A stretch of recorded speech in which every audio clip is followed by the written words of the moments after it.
Good morning, students. Myself Shivam Saxena, your chemistry teacher, and today we will discuss chapter 2, acids, base and salt. Okay? तो हम सबसे पहले ये discuss करेंगे कि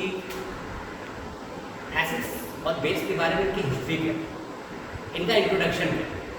तो आपको बताया जाए कि रॉबर्ट बॉयल साहब थे, उन्होंने सबसे पहले एसिड को अपने तरीके से डिफाइन किया और उन्होंने बताया कि एसिड जो है वो एक लैटिन वर्ड से बना है, मीनिंग सोर, दैट इज खट्टा। सोर वर्ड्स आप लोग अच्छे से परिचित हैं। जितनी भी चीज़ें खट्टी होती हैं like vinegar, lemon, orange, milk etcetera, इन सभी चीज़ों में एसिड अवेलेबल होता है। जैसे अगर हम बात करें विनेगर की, तो विनेगर में जो एसिड अवेलेबल है वो है एसिडिक एसिड, बहुत ही फेमस है। अगर आप लेमन और ऑरेंज की बात करें, इसमें सिट्रिक एसिड पाया जाता है। मिल्क की बात करें, अब मिल्क में कौन सा एसिड पाया जाता है, इस पर विचार कीजिए। चलिए, अब इसके बाद जब रॉबर्ट बॉयल का टाइम भी था, उसके बाद एक नया साइंटिस्ट है आर्रेनियस। आर्रेनियस साहब ने अपने अकॉर्डिंग एसिड की एक अलग डिफिनेशन दी और उसको काफ़ी वो वैल्यूएबल है, उसी पर हम ध्यान देंगे।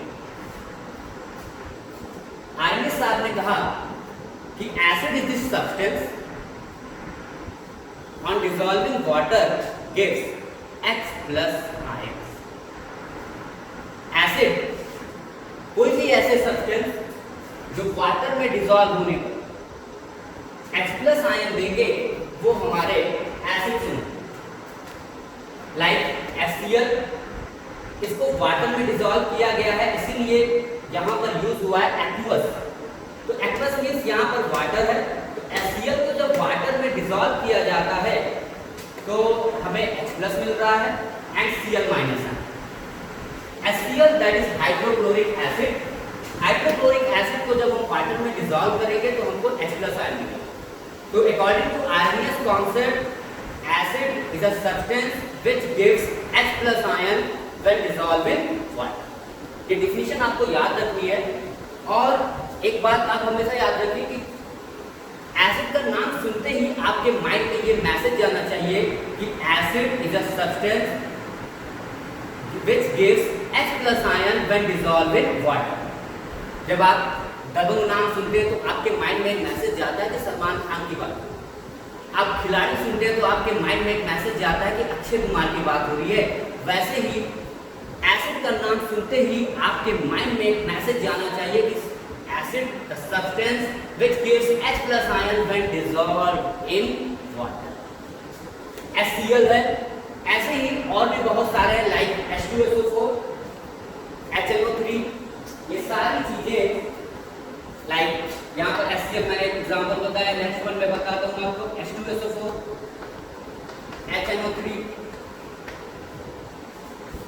ये कुछ सिंपल एग्जांपल है जो बताते हैं कि सब्सटेंस जो होगा वो जो वाटर में डिसॉल्व होगा तो H+ हमको प्रोड्यूस करेगा। ओके, अब एक चीज कि क्या जो भी कंपाउंड जिनके पास हाइड्रोजन है वो सभी एसिड होते हैं, इस पर विचार कीजिए। चलिए, अभी हम चल रहे हैं एसिड के क्लासिफिकेशन की तरफ। हमने इंट्रोडक्शन डिस्कस कर लिया है, अब हम डिस्कस करेंगे क्लासिफिकेशन ऑफ एसिड। तो जो क्लासिफिकेशन किया गया है एसिड का, वो डिफरेंट टर्म के अकॉर्डिंग। ठीक है, फर्स्टली हमारे पास है source, based on source, based on basicity, based on ionisation, और आगे की चीज हम आगे डिस्कस करेंगे। यहाँ पर बेस्ड ऑन सोर्स जो एसिड का क्लासिफिकेशन किया गया है वो सोर्स के अकॉर्डिंग है। सोर्स के अकॉर्डिंग दैट इज कि आखिर में कि हमको एसिड मिलता कहाँ से। तो यहाँ पर जो पाया गया वो है organic acid and inorganic acid. अब ये ऑर्गेनिक एसिड क्या है? एक वर्ड इसमें छिपा है, organ. Organ that is human beings, living things like plants, animal. तो इन सब सारी चीजों से हमें जो एसिड मिलेगा, आप उसे उसे कहेंगे ऑर्गेनिक एसिड। ऑर्गेनिक एसिड में जो हमारे पास एग्जाम्पल आते हैं वो है acetic acid and formic acid, CH3COOH and SCOOH। इसका नाम है एसिटिक एसिड और ये है फॉर्मिक एसिड। एसिटिक एसिड जो है वो हमको प्लांट से मिलता है विनेगर से, और फॉर्मिक एसिड हमको मिलता है आंट से। तो ऐसे एसिड जो हमें लिविंग थिंग से मिल रहे हो तो हमारे ऑर्गेनिक एसिड मिल जाएंगे। और सेकंड वन है इनऑर्गेनिक एसिड। इनऑर्गेनिक क्या हो? ऐसे एसिड जो हम लोग कहाँ से मिल रहे हो? मिनरल से, रॉक से, ठीक है। ये सारे एसिड जो होंगे वो हमारे inorganic acid, like HNO3, HCl, H2SO4, ये सारे एसिड जो होंगे बेटा वो हमारे कैसे होंगे? Inorganic acid. ठीक है, इतना आपको क्लियर हो गया होगा। Okay, next one basicity. Basicity के अकॉर्डिंग जो एसिड का क्लासिफिकेशन होगा वो मोनो बेसिक होगा, डाई बेसिक होगा या ट्राई बेसिक एक्सेट्रा। तो पहले हम डिस्कस करते हैं कि ये बेसिसिटी है क्या। आप ये एसिड को देख रहे हैं H2SO4, HNO3, HCl।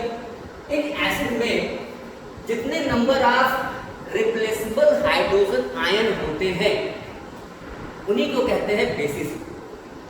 Acid having number of replaceable hydrogen ion, acid के लिए टर्म यूज होता है बेसिसिटी और बेस के लिए टर्म यूज होगा एसिडिटी, जो हम आगे डिस्कस करेंगे। तो एसिड के लिए जो टर्म यूज हो रहा है वो है बेसिसिटी, जो डिपेंड करता है number of replaceable hydrogen ion. अगर आप HCl को देखोगे तो यहाँ पर नंबर ऑफ हाइड्रोजन आयन जो है वो है 1, तो ये मोनो बेसिक। अगर आप H2SO4 को देखोगे तो यहाँ पर number of replaceable H+ ion जो होंगे वो है 2, तो ये डाई बेसिक होगा। HNO3 भी हमारा मोनो बेसिक होगा। ऐसे ही एक एग्जांपल मैं आपको और बताता हूँ, H3PO4 फास्फोरिक एसिड। H3PO4 की जो बेसिसिटी होगी वो होगी 3। ओके, अब सबसे बड़ी बात कि क्या किसी एसिड में जितने नंबर ऑफ हाइड्रोजन होते हैं वही उसकी बेसिसिटी होगी? फॉर एग्जांपल, एक एग्जांपल लेते हैं, CH3COOH बहुत ही फेमस है, इसका नाम है एसिडिक एसिड। अब इसमें नंबर ऑफ हाइड्रोजन जो अवेलेबल है वो है 4। अब क्या जितने हाइड्रोजन अवेलेबल है उतनी ही बेसिसिटी होगी? इस पर भी थोड़ा सा विचार करें। मैं नेक्स्ट वीडियो में ये सारी चीजें आपको जरूर बताऊंगा। चलिए, नेक्स्ट जो हमारा पॉइंट है वो है आयोनाइजेशन। आयोनाइजेशन के अकॉर्डिंग एसिड को कैसे डिफाइन किया? One is strong acid and the second one is weak acid. अब स्ट्रॉन्ग एसिड कौन से होंगे, वीक एसिड कौन से होंगे? देखिए, हम लोगों की मेंटालिटी है कि मेंटालिटी बनी है कि स्ट्रॉन्ग मतलब दमदार, ठीक है, ज्यादा डैमेज कर सकते।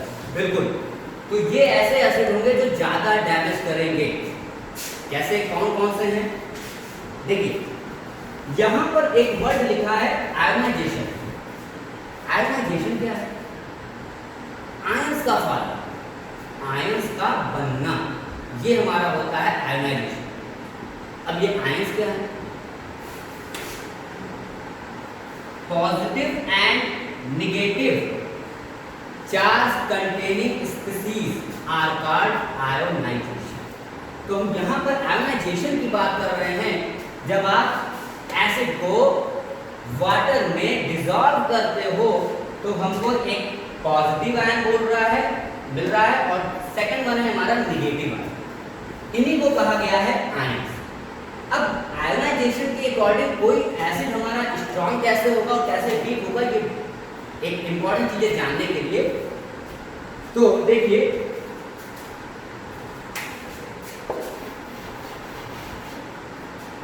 यहां की मैं चीजें रेस करता हूं।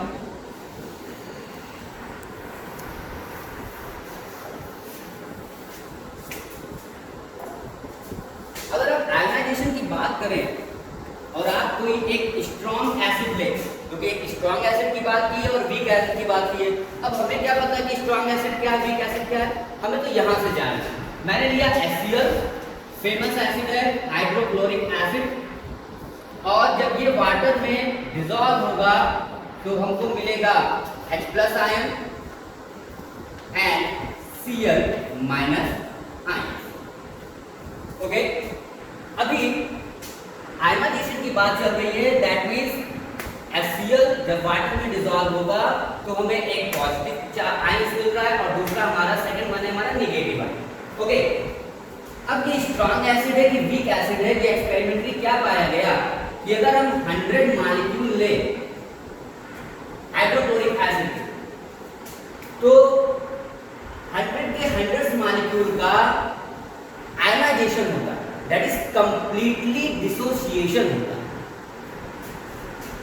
Acid the substance which gives H+ ion, तो जितना ज्यादा HCl का या किसी सब्सटेंस का डिसोसिएशन होगा उतना ज्यादा H+ आयन बनेंगे, और जितना ज्यादा H+ आयन बनेगा सब्सटेंस हमारा उतना स्ट्रॉन्ग एसिड होगा, क्योंकि एसिड का मतलब ही है H+ आयन। जैसे टीचर का मतलब होता है अच्छे से पढ़ाना, स्टूडेंट का मतलब अच्छे से पढ़ना, दैट्स इट। वैसे ही एसिड का मतलब होता है H+ आयन का बनना। तो जितना ज्यादा H+ आयन बनेगा सब्सटेंस हमारा उतना ही स्ट्रॉन्ग एसिड होगा। ओके, चलिए स्टूडेंट, मैंने आपको बताया कि 100 HCl मॉलिक्यूल अगर मैंने लिया है, वाटर में डिसॉल्व किया है एज ए सपोज, तो जो नंबर ऑफ H+ आयन बनेंगे वो 100 बनेंगे, दैट इज कंप्लीट डिसोसिएशन हो रहा है। जितने मॉलिक्यूल थे HCl के वाटर में वो सब के सब डिकम्पोज हो रहे हैं, दैट इज डिसोसिएशन हो रहा है। तो ये हमारा हुआ strong acid. Strong acid are the substance which complete dissociate, जिनका वाटर में कंप्लीट डिसोसिएशन होगा वो हमारे होंगे स्ट्रॉन्ग एसिड, जो कि आयनाइजेशन पे डिपेंड करता है। अब इसी पर बात आती है वीक एसिड की, कि ये वीक एसिड क्या है। देखिए, आपको एक बात याद रखनी है कि एसिड का मतलब ही होता है H+ आयन। अब अगर मैंने एक एग्जांपल लिया एसिटिक एसिड, ये है एसिटिक एसिड, जब आप इसे वाटर में डिसॉल्व करोगे, देखिए वाटर नेसेसरी है, वाटर रिक्वायर्ड होगा, विदाउट वाटर आप एसिड की कल्पना नहीं करेंगे, H+ आयन की कल्पना इमेजिनेशन कर ही नहीं सकते। जैसे ऊपर वाले के बिना हमारी इमेजिनेशन नहीं हो सकती, वैसे ही वाटर के बिना एसिड की भी इमेजिनेशन मत कीजिएगा। और ये सारी चीजें आपको आगे लेक्चर में बताए भी जाएंगे। तो एसिडिक एसिड को जब हम वाटर में डिसॉल्व करते हैं तो ये हमें देता है acetate ion plus H+ ion. अगर आप इस H+ आयन को देख रहे हैं और ये एसिटेट आयन है, अब अगर मैंने 100 मॉलिक्यूल लिया है एसिटिक एसिड का, तो यहां पर जो होता है वो होता है पार्शियली डिसोसिएट, दैट इज 100 के 100 मॉलिक्यूल डिसोसिएट नहीं होंगे, उनमें से कुछ 20 और 30 मॉलिक्यूल्स का ही डिसोसिएशन होगा। तो जब कम मॉलिक्यूल डिसोसिएट होंगे तो H+ आयन भी तो कम बनेगा, और जितना कम H+ आयन एसिडिक नेचर उतना कम। तो स्ट्रॉन्ग एसिड वो है जिनका कंप्लीट आयोनाइजेशन हो रहा है, और वीक एसिड वो है जिनका पार्शियली आयोनाइजेशन। अब एक क्वेश्चन आपके लिए है, इस पर थोड़ा प्रैक्टिस कीजिएगा कि why acidic acid is weaker then hydrochloric acid. अगर आपको ये स्टेटमेंट समझ में आया होगा तभी इस क्वेश्चन का आप आंसर दे पाएंगे। बिल्कुल आयोनाइजेशन पर है, complete ionisation and incomplete ionisation के अकॉर्डिंग ही बताया जा रहा है कि सब्सटेंस हमारा स्ट्रॉन्ग एसिड होगा कि वीक एसिड। ओके, तो हमने अभी डिस्कस कर लिया सोर्स के अकॉर्डिंग, बेसिसिटी के अकॉर्डिंग एंड आयोनाइजेशन के अकॉर्डिंग। तो ये जो हमारा टॉपिक चल रहा है वो चल रहा है क्लासिफिकेशन ऑफ एसिड। ठीक है, चलिए अभी हम नेक्स्ट नंबर आते हैं जो कि है हमारा कंसंट्रेशन। कंसंट्रेशन क्या है? आपको जब लैब में लेकर हम लोग गए थे तो वहां पर बीकर में या जो रैक है वहां पर कंसंट्रेटेड एसिड और डाइल्यूट एसिड रखा है। तो डाइल्यूट एसिड क्या है, कंसंट्रेटेड एसिड क्या है? सिंपल सी चीज है, कंसंट्रेटेड एसिड वो होंगे जिनमें ऐसा सोल्यूशन होगा जिनमें एसिड का अमाउंट ज्यादा। अगर एसिड का अमाउंट ज्यादा है और वाटर का अमाउंट कम है तो वो एसिड हमारे कंसंट्रेटेड एसिड है। सेकंड वन, डाइल्यूटेड एसिड कौन सा? सिंपल है, अपोजिट, जिसमें वाटर का अमाउंट ज्यादा हो और एसिड का अमाउंट कम हो, वो हमारे डाइल्यूटेड एसिड होंगे। एक रैप पर लगा रहता था डाइल्यूट कंसंट्रेट का। तो डाइल्यूट आप 9 से ही जान रहे हो कि वाटर का अमाउंट ज्यादा होगा और कंसंट्रेटेड में एसिड का अमाउंट ज्यादा होगा। अभी अगर एक एवरीडे एग्जांपल है तो हमारे घर में दाल बनती है, ठीक है, हम कहते हैं गाढ़ी दाल, पनिया दाल, ऐसा आपने वर्ड सुना होगा, पानी, ठीक है, हम लोग यूज भी करते हैं। तो अभी गाढ़ी दाल क्या है? गाढ़ी दाल है हमारी कंसंट्रेटेड एसिड, ओके, और डाइल्यूटेड जिसमें वाटर का अमाउंट ज्यादा हो, दाल दिखे ही ना, ठीक है, वो हमारा हो गया डाइल्यूटेड, ओके। ऐसा टर्म आप यूज करते हैं, ठीक है, इसको कुछ अन्य या अदर में लेना, बस आपको समझने के लिए मैंने ऐसा टर्म यूज किया, ओके। चलिए, तो अभी हमने क्या डिस्कस किया? अभी हमने डिस्कस किया कि एसिड क्या है, ठीक है, और हमने ये जाना कि acid is the substance which gives H+ ion when dissolve in water.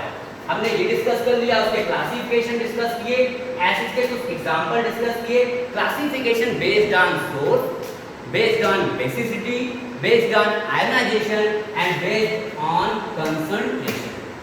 ये सारे टर्म हमने डिस्कस कर लिए, नोट्स आपके पास पहले से ही अवेलेबल। इसके बाद हम चलते हैं बेस की। अभी बेस क्या है? बिल्कुल, base is the substance when dissolved in water give hydroxide ion या OH- आयन। वाटर के बिना आप इमेजिनेशन नहीं कर सकते, वाटर इनका भगवान है, ठीक है। तो NaOH, जब आप बेस को वाटर में डिसॉल्व करोगे तो ये हमको दे रहा है Na+ आयन एंड OH-, ठीक है। ये जो OH- आयन है ये हमें बताएगा कि सब्सटेंस जो है वो बेस है कि बेस नहीं, ठीक है। तो कोई भी सब्सटेंस जो वाटर में डिसॉल्व होने पर हमको OH- आयन देगा वो हमारा क्या हो जाएगा? बेस बन जाएगा।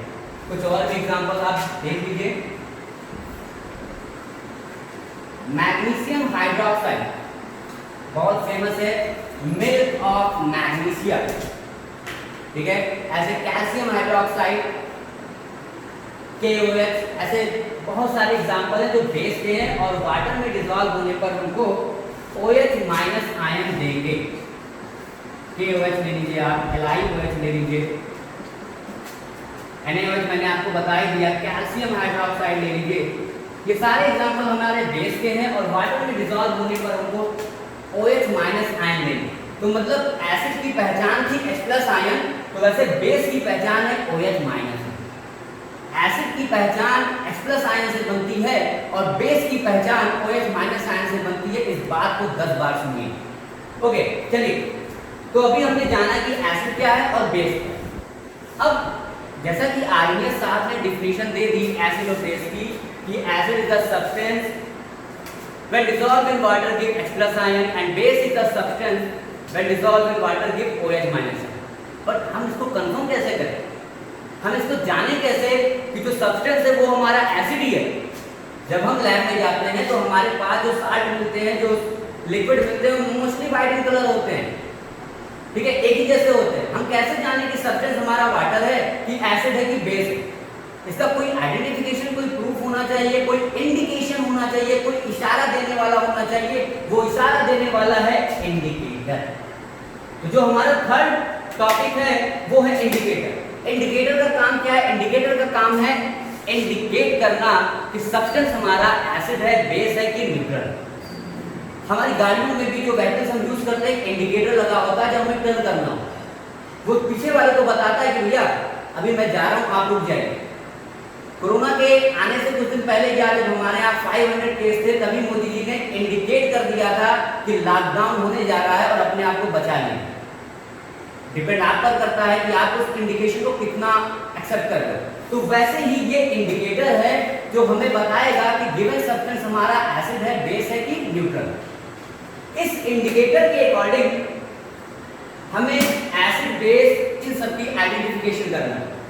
इंडिकेटर जो है वो हमारा डिवाइड है natural indicator, olfactory indicator, okay, synthetic indicator and universal indicator. इन सारे इंडिकेटर्स को हम वन बाय वन डिस्कस करेंगे।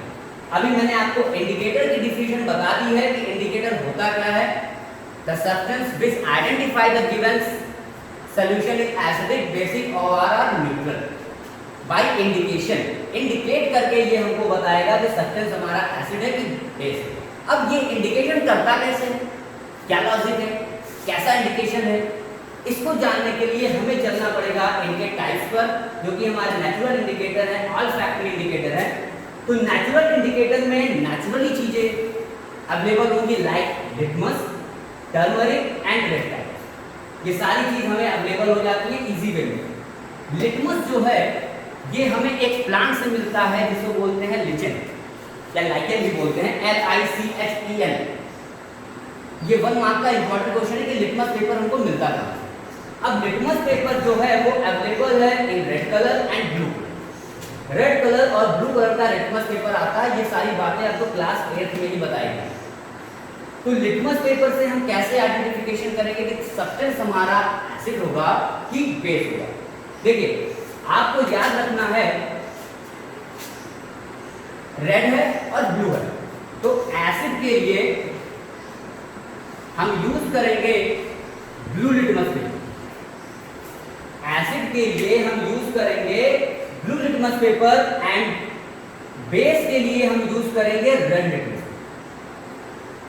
अब जब हम कोई बेसिक सॉल्यूशन होगा और उसमें हम रेड लिटमस पेपर डिप करेंगे तो वो कन्वर्ट हो जाएगा ब्लू कलर।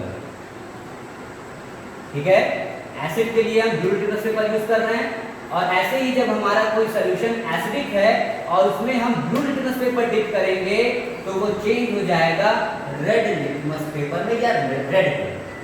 तो इसी के थ्रू हम आइडेंटिफाई कर पाते हैं कि सब्सटेंस हमारा एसिड है कि बेस। ओके, नेक्स्ट वन है हमारा टर्मरिक। नेक्स्ट वन है हमारा टर्मरिक। टर्मरिक किस कलर का है? टर्मरिक है हमारा येलो इन कलर। अब येलो इन कलर में हाँ चलिए, टर्मरिक जो है वो हमारा येलो इन कलर है, और जो एसिड के साथ इसका जो कलर होगा उसमें कोई चेंज नहीं आएगा, और बेस के साथ ये रेडिश ब्राउन इन कलर हो जाएगा। टर्मरिक हमारे यहाँ अवेलेबल भी है। ठीक है, हल्दी का आप यूज कर भी सकते हैं। हल्दी का एक सोल्यूशन बनाइए वाटर के साथ और उसमें आप एसिडिक सोल्यूशन डिप कर दीजिए, उसके मिक्स कर दीजिए, उसके सोल्यूशन उसके कलर में कोई चेंज नहीं। लेकिन बेस के साथ अगर आपने बेसिक सोल्यूशन मिक्स किया है टर्मरिक के साथ, टर्मरिक के एक्वस सोल्यूशन के साथ, तो वो चेंज हो जाएगा रेडिश ब्राउन। ठीक है, ऐसे ही आपका रेड कैबेज है। अब ये क्या है, इस पर आप थोड़ा सा विचार कीजिएगा कि कैसे कैसे ये चेंज होगा। ठीक है, ओके। तो अभी तक जो मैंने आपको पढ़ाया वो था आपका नेचुरल इंडिकेटर। अब इसके आने वाले जो टॉपिक हैं हमारे लाइक ऑल्फैक्टरी इंडिकेटर, ठीक है, और synthetic indicator and universal indicator, ये सारी चीजें हम लोग नेक्स्ट लेक्चर में डिस्कस करेंगे। अभी तक जो आपको पढ़ाया गया वो था आपका acid, it's classification based on different source, different points, और साथ साथ हमने इंडिकेटर भी जाना कि आखिर में ये इंडिकेटर है क्या। अभी मैं जब नेक्स्ट लेक्चर में हम पहुंचेंगे तो प्रीवियस टॉपिक का थोड़ा सा रिवीजन होगा और साथ साथ बचे हुए इंडिकेटर्स को भी हम डिस्कस कर लेंगे। Okay, thank you.